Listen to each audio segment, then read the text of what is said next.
नमस्कार दोस्तों, मैं अंकुर उपाध्याय स्वागत करता हूं आप सभी का आपके अपने YouTube channel share market analysis में। दोस्तों, आज ट्रम्प साहब ने बड़ी तगड़ी जीत हासिल करी है अमेरिका के इलेक्शंस में, जिसके बाद पूरी दुनिया के बाजार खुश हो रहे हैं, लेकिन एक बाजार गिर रहा है और वो बाजार है चाइना का। दोस्तों, चाइना नहीं चाहता था कि ट्रम्प साहब जीतें, क्योंकि ट्रम्प साहब की चाइना से नहीं बनती है। चाइना +1 अमेरिका में देखा जाएगा पूरी तरीके से, और चाइना जितनी भी चीजें एक्सपोर्ट कर रहा है अमेरिका में, उन सब पे टैरिफ बढ़ाया जाएगा। ये हमें सबको कहीं ना कहीं क्लियरली पता है, और इसीलिए चाइना के बाजार को छोड़कर दुनिया भर के बाजारों में आज आपने बढ़िया तेजी देखी है। मैं आपको डेटा की मदद से बताऊंगा अभी, लेकिन उससे पहले मैं आपको कुछ और भी चीजें बताना चाहूंगा। दोस्तों, उससे पहले मैं आपको चीज नहीं, एक सवाल करना चाहूंगा, और वो सवाल है, क्या FIIs अब वापस भारत आएंगे? मैं ऐसा क्यों कह रहा हूं? मैं चाइना की वजह से कह रहा हूं। डिटेल में समझेंगे। पहले एक बार ग्लोबल मार्केट्स को देखो। जापान 2.5% भागा आज, लेकिन हैंगसेंग आपका 2.25% टूट गया। तो चाइना टूटा है भाई साहब। बाकी देखा जाए, कॉस्पी %0.5% नीचे था, कोई इसका वही नहीं है, मतलब अलग ही चलता है, इसको क्या देखना। ताइवान %0.5% ऊपर था। यूरोप के बाजार में चौतरफा हरियाली है। फिटसी 1% ऊपर, डेक्स 1/3%, कैक 1%, और कहीं आपको कोई दिक्कत नहीं दिख रही है। और अमेरिका तो मतलब ऐसे भागने के लिए तैयार हो रहा है जैसे पूछो मत क्या हुआ है अमेरिका में। अब वापस से आता हूं दोस्तों बड़ी खबर पे और बड़ी बात पे। बड़ी बात यह, क्या FIIs अब वापस आएंगे? देखो, इसके बारे में हमें बात जरूर करनी चाहिए। अब क्यों? आपको पता है FIIs भारत में जो बिकवाली कर रहे थे, क्यों बेच रहे थे? वो उसके पीछे अलग अलग अनुमान आ रहे थे, लेकिन मेजोरिटी साइड पे 2 अनुमान थे। एक तो ये था कि US इलेक्शंस को लेकर वो टेंशन में है कि इलेक्शंस के बाद कुछ बड़ा मामला हो सकता है नीचे की तरफ का, तो वो क्लियर हो गया। कुछ मामला नीचे की तरफ का नहीं हुआ। ट्रम्प साहब आ गए हैं, पॉलिसीज पता है उनकी, लोग समझते हैं उन्हें। तो अब ये तो एक संकेत, जो अलर्ट संकेत था, वो दूर हो गया। दूसरा था कि चाइना के बाजार बड़े सस्ते हो गए हैं। स्टिमुलस आ रहा है चाइना में, यानी आर्थिक पैकेज है, तो चाइना की अर्थव्यवस्था ग्रो कर सकती है। तो लोगों ने टैक्टिकल शिफ्ट लिया कि भारत के बाजार जो सबसे ज्यादा लिक्विडिटी रखते हैं, पैसा भी बन रहा है और वैल्यूएशंस में भी थोड़े से महंगे लग रहे हैं, तो बुक कर लेना चाहिए। तो अब दूसरी बात भी गलत हो गई कि भैया चाइना बेशक सस्ता जरूर है, लेकिन अब ग्रोथ और टेंशन में आ जाएगी ट्रम्प साहब के जीतने से।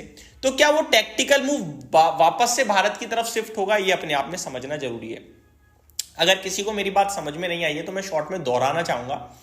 FIIs भारत से इसलिए बेच रहे थे क्योंकि वो चाइना में पैसा लगा रहे हैं। ऐसा फैक्ट नहीं है, ऐसा मार्केट कह रहा था। और चाइना में वो इसलिए पैसा लगा रहे थे क्योंकि उनकी गवर्नमेंट ने आर्थिक पैकेज अपनी इकोनॉमी को सहारा देने के लिए अनाउंस किया था। लेकिन अभी उनकी आर्थिक स्थिति एक्सपोर्ट करने वाली दिक्कत में आ जाएगी, क्योंकि अमेरिका उन पे एक्स्ट्रा टैरिफ लगा देगा, जिसकी वजह से उनके प्रोडक्ट्स की कीमत महंगी हो जाएगी। तो अब यहाँ पे क्या वो पैसा टैक्टिकल, यानी कि आप शॉर्ट टर्म देख रहे हो कि यहाँ वहां यहाँ, सिंपल, ठीक है। जो कि लॉन्ग टर्म इन्वेस्टमेंट में तो आज भी भारत ही सबसे तेज ग्रो करने वाली कंट्री है ग्लोबल मार्केट्स में, इमर्जिंग मार्केट्स में, तो पैसा तो यही रहेगा उनका। तो ये टैक्टिकल पैसा क्या वापस आएगा? ये पहला सवाल है। अब इसका जवाब मैं आगे दूंगा, उससे पहले अब थोड़ा रीसेंट डेटा देखते हैं। अक्टूबर मंथ में 1,05,000 करोड़ की सेलिंग कर दी है।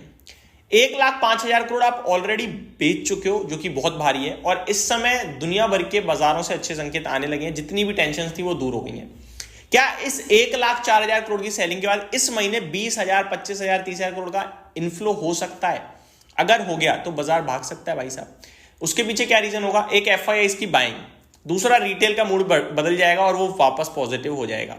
तीसरी बात, DIs कंटिन्यू खरीद ही रहे हैं, क्योंकि उन्हें तो वैल्यूएशन महंगे लगते थे, अभी वो भी उन्हें ठीक लगने लगे हैं। तो इन तीनों का बाइंग फैक्टर मार्केट को कहां लेके जा सकता है, ठीक है। लेकिन इसके लिए हमें चीजें चाहिए होंगी, FIIs की बाइंग चाहिए होगी। नहीं आई तो इससे केवल बातें ही रह जाएंगी।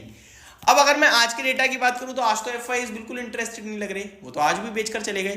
तो FIIs क्या देख रहे हैं, ये अब और ज्यादा बड़ा और इंपॉर्टेंट सवाल हो गया है। अभी तक की जो वीडियो थी वो अजम्पशंस पे थी, हम सोच रहे हैं ऐसा या होगा या हुआ है, लेकिन अब जो है वो फैक्ट्स पे है। आज इतना अच्छा अमेरिका दिख रहा है, इतना अच्छा भारत था, इंपॉर्टेंट लेवल्स ब्रेक हुए, लेकिन उसके बावजूद FII 4,500 करोड़ की सेलिंग करके चले गए। ये डेटा दोस्तों अच्छा बिल्कुल भी नहीं है। अब हम क्या रीजन दें इनकी सेलिंग को? क्या इन्हें 1-2 दिन और लगेंगे अभी घूमने के लिए, देखते हैं। बट आज का डेटा यह है कि FIIs कैश मार्केट में 4,445 करोड़ की सेलिंग कर गए हैं। हालांकि DIs ने 4,889 करोड़ की बाइंग करी है, बट डेटा फिर भी नेगेटिव ही हो गया ना आपका। FIIs क्यों बेच रहे हैं, अब इस सवाल का जवाब मिल ही नहीं पा रहा है। अब मैं आता हूं दोस्तों अगले पैरामीटर पे, अगले एक और टॉपिक पे जो हमारे लिए बड़ा इंपॉर्टेंट है। वो ये है कि हमारे खुद के हालात सही नहीं है, कहीं यही तो रीजन नहीं है, क्योंकि ग्लोबल आपके लिए सपोर्ट में आ गया है। अब ग्लोबल अनसर्टेनिटीज जो थी वो शांत हो जाएंगी अब। तो अगर मैं अब नेगेटिव देखूं तो अब नेगेटिव दिखता है मेरा खुद का, कंपनियों का जो अर्निंग्स है वो खुद की प्रॉब्लम दिख रही है मुझे, अपना इन्फ्लेशन दिख रहा है मुझे, अपनी GDP ग्रोथ स्लो होते हुए दिख रही है मुझे, अपनी कंपनीज की अर्निंग खराब दिख रही है मुझे। क्या ये एक रीजन है? अगर ये रीजन है तो डेफिनेटली मार्केट दोबारा टूट जाएगा। दोस्तों गहरी विचार कीजिएगा, सोच समझ के ट्रेड कीजिएगा, इन्वेस्ट कीजिएगा। अगर एक आध महीने का व्यू है या फिर प्राइस से बहुत तेज इन्फ्लुएंस हो जाते हो, देखो मेरे को अगर बड़ा पैसा बनाना है ना तो मेरे को 5-10 साल का सोचना होगा। 1-2 महीने या 5 महीने का सोच के नहीं बनेगा। जब मैं 10 साल के बारे में सोचूंगा ना तो मेरे को पैसा अगर अभी लगाना है तो लगाने के लिए मेरे को लोअर भाव चाहिए, सस्ते दाम चाहिए, तो मैं गिरावट के बारे में सोचूंगा।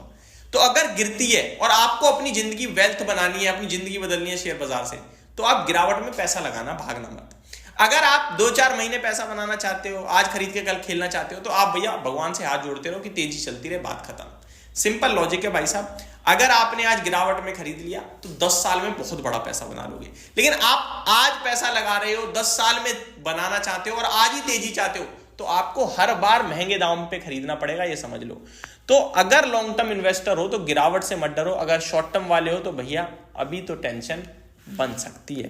तो ये मेरी तरफ से डिटेल्स थी, होप आपको जानकारी पसंद आई होगी। Thank you so much for watching this video. Have a great day guys.